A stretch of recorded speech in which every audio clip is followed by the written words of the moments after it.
अस्सलामुअलैकुम। कमाल दुआ खाना में खुशामदीद। उम्मीद है कि आप खैरियत से होंगे। दोस्तों, आज आपके साथ मैं जो दांतों के मसाइल हैं इसके लिए एक नुस्खा लेकर आया हूँ। नुस्खा बिल्कुल आसान है, बिल्कुल आसान सी होम रेमेडी है, जिसके इस्तेमाल से दांतों पर जो प्लाक लग जाती है, दांतों पर मैल, क्रेडा जिसको बोलते हैं, या दांतों की जो चमक है ख़त्म हो जाती है, दांतों पर पीलापन आ जाता है, मसूड़े कमज़ोर हो जाते हैं, मसूड़ों में सोजिश है जिसकी वजह से मसूड़ों से खून आना शुरू हो जाता है। और सम टाइम ऐसा होता है मसूड़ों में जो सोजिश हो जाती है उसकी वजह से आपके मुंह से स्मेल आना शुरू हो जाती है। तो उसके लिए बिल्कुल आसान सी रेमेडी मैं आपके साथ शेयर करूंगा।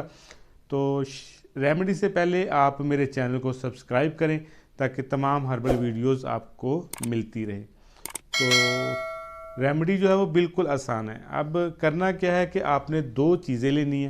पहले नंबर पर आपने बेकिंग पाउडर लेना है और दूसरे नंबर पर आपने हाइड्रोजन पेरोक्साइड लेनी है। बेकिंग पाउडर का आपने सिर्फ आधा चम्मच, हाफ टी स्पून लेनी है और 3 से 4 कतरे आपने उसमें हाइड्रोजन पर ऑक्साइड के शामिल कर लेने। इनका आपने अच्छे से पाउडर तैयार कर लेना। पेस्ट बन जाएगा। ये जब पाउडर में आप ये डालेंगे तो पेस्ट बन जाएगा। आप उंगली के साथ या ब्रश के साथ हफ्ते में सिर्फ एक बार इसको इस्तेमाल करें। 3 से 4 मिनट इसको दांतों पर लगाएं।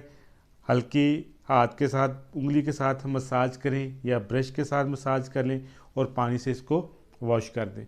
ये हफ्ते में एक बार करने से आपकी जो स्केलिंग की रिक्वायरमेंट है वो नहीं रहेगी। आपकी मैल खुद ब खुद ख़त्म हो जाएगी, प्लाक हट जाएगी, मसूड़ों से आता हुआ खून ख़त्म हो जाएगा। और ये बिल्कुल एक नेचुरल रेमेडी है।